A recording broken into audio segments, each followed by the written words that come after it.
Hello be together family and thank you so much for being here. Be টুগেদারের আরও একটি ব্লগে আপনাদের সবাইকে স্বাগত জানাই। আজ আমি আমার কাজের জন্য যাব ডায়মন্ড হারবার। আর ডায়মন্ড হারবার যাওয়ার জন্য শিয়ালদা থেকে লোকাল ট্রেন ছাড়া আর অন্য কোনো উপায় নেই। তবে কেন ডায়মন্ড হারবার যাচ্ছি ভিডিওতে দেখতে থাকুন। তো আমি একজন ফ্রিল্যান্স ব্রাইডাল আর্টিস্ট, সেই জন্য আমি লোকেশন ভিজিট করে এক্সপ্লোর করে ট্রাভেল করে ব্রাইডকে রেডি করি। আর সেই জন্যই আমরা বেরিয়ে পড়েছিলাম। এবার ভাইকে নিয়ে চলে গেছিলাম সোজা শিয়ালদায়। গিয়ে দেখছি যে আমরা একদম অন টাইমে ঢুকেছি আর ট্রেনটা মনে হয় ছেড়ে দিল বলে এই অবস্থা। তো তাড়াহুড়ো করে টিকিট কেটে আমরা ট্রেনে উঠে গেছিলাম, মানে 1 মিনিট বাকি ছিল এরকম কন্ডিশনে ট্রেনে উঠেছিলাম। তবে আমি ওখানে 2 দিন থাকবো আর আমি আমার ভাইকেই সঙ্গে করে নিয়ে যাই। তো আমি ওখানে গিয়ে পূর্ণলক্ষ্মী রিসর্ট অ্যান্ড গার্ডেনে থাকবো। এই হচ্ছে রিসর্টের ফ্রন্ট ভিউটা। তো আমরা এখান থেকে সোজা এন্টার করে যাব। এন্টার করে এই বাঁ পাশে পড়বে গার্ডেন। তবে আমি পুরো গার্ডেন আর রিসর্টের ভিউটা সবার সঙ্গে শেয়ার করব, কারণ আমার তো ভীষণ ভালো লেগেছে। আর এটা ডায়মন্ড হারবারে। তো সোজা আমরা ঢুকে গিয়ে এন্টার করেছি অ্যান্ড রিসেপশনে আমাদের ফার্স্টেই দিয়ে দিয়েছিল ওয়েলকাম ড্রিঙ্ক। আর তারপর আমরা রুমে চেক ইন করবো। তারপর আমি কিছু খাবার অর্ডার করে হালকা কিছু খেয়ে কাজের জন্য বেরিয়ে যাব। তবে আজকে মেয়েটার বাড়িটা এখান থেকে 10 মিনিট টোটোতে। আজকে ওর হলদি আর মেহেন্দি আছে, তো ওর মেকআপটা ওখানে করব। তবে এখানে আরেকটা জিনিস দেখে নিই, এটা হচ্ছে আমাদের রুমটা আর এই হচ্ছে রুমের পুরো ভাইবটা। আর এইটা হচ্ছে ওয়াশরুম। আর এই যে ওয়াশরুমটা খুব একটা বড় না, তবে ছোট কিন্তু খুব ভালো। আর এখানে যেরকম দেয়, মানে এটা ওদের নিজেদের, পূর্ণলক্ষ্মীর নিজেদের শ্যাম্পু অ্যান্ড সাবান এক্সেট্রা অ্যান্ড অল। তো এগুলো একটু দেখলাম যে কেমন সার্ভিস একটু দেখি, সেই জন্য। তো যাই হোক, তারপর এখান থেকে বেরিয়েছি, বললাম অর্ডার করে কিছু একটা খাবো, খেয়ে আমি বেরিয়ে যাব কাজের জন্য। কারণ আজকে আমরা সকাল 9টার সময় বেরিয়ে পড়েছিলাম আর 12:30 নাগাদ ডায়মন্ড হারবার পৌঁছে গেছি। আর আজ হচ্ছে 25 তারিখ। আজকে আমার কাজ আছে 3টে থেকে আর 5টার মধ্যে কমপ্লিট দিতে হবে। তো যতক্ষণ খাবারটা রুমে আসে ততক্ষণ আমি ভাবলাম একটু ব্যালকনির দিকে যাই আর ভিউটা একটু দেখি। তো ভিউটা অসম্ভব সুন্দর ছিল। আর ওই যে দূরে নারকেল গাছগুলো দেখা যাচ্ছে, ওই সাইডে আছে পুরো গঙ্গা, কারণ গঙ্গার পাশেই একদম রিসর্টটা। আর পুরো ভিউটা আমি মনে হয় কালকের ভিডিওতে পোস্ট করব, মানে নেক্সট ভিডিওতে, কারণ এখন কাজের তাড়াহুড়োর মধ্যে আছি, তো পুরোটা করা পসিবলই হলো না। তো আমি যেহেতু এখানে 2 দিন থাকবো, সেই জন্য আমি পরবর্তী ভিডিওতে হয়তো পুরোটা পেয়ে যাব। তবে আমি কেন 2 দিন থাকবো সেটা আমি কিছুক্ষণেই বলছি। তো তার মাঝখানে ভাই আমায় ফোন করলো, বললো খাবার এসে গেছে। তবে পূর্ণলক্ষ্মী রিসর্টের খাবারের যে সার্ভিসটা ভীষণ তাড়াতাড়ি, মানে 12 থেকে 15 মিনিটের ভিতরে আমাদের খাবার রুমে চলে এসেছিলো। আর খাবার কোয়ালিটিও ভীষণ ভালো ছিল। তো এর মাঝখানে এই যে আমার ভাই প্রীতমকে ফোন করেছে। প্রীতম হচ্ছে আমার জারতুতো ছোটো কাকার ছেলে। ওরও আসার কথা ছিল, কিন্তু ও আসতে পারেনি, কারণ মাত্র 3 দিন আগে ওর নতুন গ্যারাজ খুলেছে। আমি আগের ভিডিওতে দিয়েছিলাম, সেই জন্য ভাই ভিডিও কল করে ওকে বিরক্ত করছে যে দেখো তুমি তো এলে না, আমরা এসে গেছি। তো যাই হোক, তারপর খাবারটা চলে আসতে ভাই আমাকে সার্ভ করে দিচ্ছিল, কারণ আমি ভিডিও করছিলাম বলে। ভাই বলছে ঠিক আছে তুই করে না, আমি সার্ভ করে দিচ্ছি। আর ও খুব ভালো সার্ভ করে। তো তারপর হচ্ছে এখন ঘড়িতে প্রায় 3টে বাজতে 15 মিনিট বাকি। তো আমি ব্যাগপত্র নিয়ে বেরিয়ে গেছিলাম। ভাই রিসর্টেই থাকবে। আর নেমেই, যেহেতু আমরা ফার্স্ট ফ্লোরে ছিলাম, ফার্স্ট ফ্লোর থেকে 1 ধাপ সিঁড়িতে নেমেই ব্যাকইয়ার্ডের রাস্তা পড়ে, এটা দিয়েও গার্ডেনে যাওয়া যায়।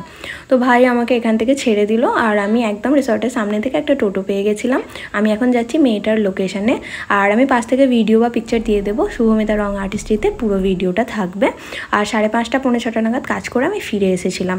তো তারপর এখানে ফিরে এসে আমার একটু খিদে পেয়ে গেছিলো। তো ভাই বেবিকর্ন অর্ডার করে রেখেছিল, ও খাচ্ছিলই। তবে আমি একটু স্পাইসি খাবার পছন্দ করি আর আমার লবণটা একটু বেশি লাগে, সেই জন্য আমি একটু এক্সট্রা লবণ দিয়ে মিক্স করে জিনিসটা খাচ্ছিলাম। তবে খাবারটা ভীষণ ভালো ছিল, একটু সুইট ছিল কিন্তু খেতে ভীষণ টেস্টফুল ছিল। আর আমার ভাই ভালো রকম জানতো যে দিদি এত কাজ করে আসার পরে ওর মাথার যন্ত্রণা আর মাথার প্যাড়া কমানোর জন্য ওর চা বা কফি কিছু একটা লাগবে। তো একটু কড়া করে কফি আগেই অর্ডার করে দিয়েছিল। তো তারপর আমি পুরো ফ্রেশ হয়ে গেছিলাম। তো তারপর আমরা এই ব্যাকইয়ার্ডের রাস্তা দিয়েই নেমে এবার একটু যাব গার্ডেনে। আর গার্ডেনে এখন যেহেতু অন্ধকার, কারণ এখন প্রায় 7টা মতো, 7টা 7:30 মতো বেজে গেছে। তো এখন পুরোটা হয়তো দেখানো যাবে না, তো পরবর্তী ভিডিওতে আমি সকালের ভিউটা দেব। আর এটা হচ্ছে গার্ডেনের জায়গাটা। তো এবার আমি বলি আমি কেন এখানে 2 দিন থাকবো। আমাকে যে মেয়েটি বুক করেছে তার নাম হচ্ছে রুমানা, আর সে একজন মুসলিম ব্রাইড। আর ওর মেহেন্দি, হলদি আর ওয়েডিং আর রিসেপশন 3টে দিনের জন্যই বুক করেছে। আর হলদিটা মেয়েটার বাড়িতেই হয়েছে আর ওয়েডিংটা হবে ঠিক আমরা যে রিসর্টে আছি তারই পাশে একটা ব্যানকোয়েট আছে, একদম তার পাশে, সেখানে। তারপর আমি গার্ডেনটা ঘুরতে ঘুরতে এসে দেখি ভাই এখানে জলে গা ডুবিয়ে বসে আছে। আর এদিকে একটা পুল আছে আর ওদিকে দুটো পুল আছে, আর পাশেই যে একটা নৌকা, আর এর সামনেই একদম গঙ্গা, মানে একদম গঙ্গার গায়ে গায়ে, নদীর গায়ে গায়ে হচ্ছে রিসর্টটা। আর এটা নাইট ভাইবটা মানে দারুণ সুন্দর, ফুরফুরে হাওয়া, মেজাজ পুরো একদম খুশ, এরকম ব্যাপার হয়ে যাবে। তবে আজকে আমরা তাড়াতাড়ি ডিনার করে শুয়ে পড়বো, কারণ যেহেতু মুসলিম ব্রাইড, মানে সকালে রেডি টাইমিং হচ্ছে সকাল 9টা থেকে 9:30, মানে কাজ শুরু করতে হবে 6টার মধ্যে। তো তারপর আমরা 9:30 10টা নাগাদ রুমে এসে গেছিলাম, ভাই ফ্রেশ হয়ে গেছে।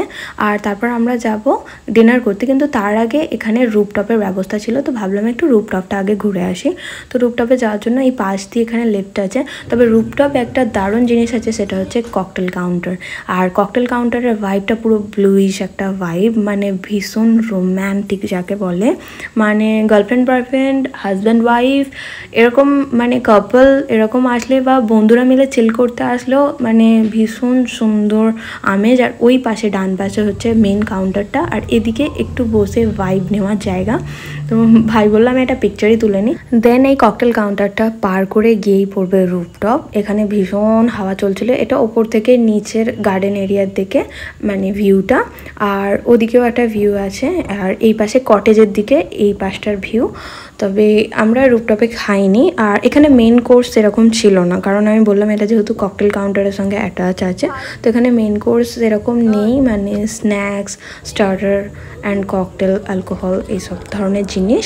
আমরা একবার দেখেও ছিলাম ওনাদের কার্ডটা, বাট আমাদের সেরকম সুইটেবল লাগেনি। তো ভাবলাম না, আমরা নিচে চলে যাই, নিচে গিয়ে আমরা ডিনার করে নিই। তারপর আমরা ডিনার অর্ডার করে নিয়েছিলাম। অ্যান্ড পূর্ণলক্ষ্মী রিসর্ট অ্যান্ড গার্ডেনের সবথেকে বেস্ট জিনিস হচ্ছে এর ভিতরেই মানে সমস্ত ব্যবস্থা আছে, rooftop, garden, restaurant, hotels, cottage, Ganga, launch, each and everything, swimming pool, and মানে যা কিছু ফ্যাসিলিটিস থাকা দরকার সব কিছুই এর ভিতরে অ্যাভেলেবেল। সুতরাং এটা হচ্ছে পূর্ণলক্ষ্মী রিসর্ট অ্যান্ড হোটেল, যেটা আমি ভিডিও শুরুতেই বলে দিয়েছিলাম, যেটা ডায়মন্ড হারবারে অবস্থিত। অ্যান্ড তারপর আমরা একটু ভ্যানিলা আইসক্রিম খেয়ে রুমে চলে এসেছিলাম। এতদূর ভিডিওটা দেখার জন্য অসংখ্য ধন্যবাদ। দেখা হবে নেক্সট ভিডিওতে। সো গুড নাইট, দেখা হবে কাল মানে নতুন একটি ভিডিওতে।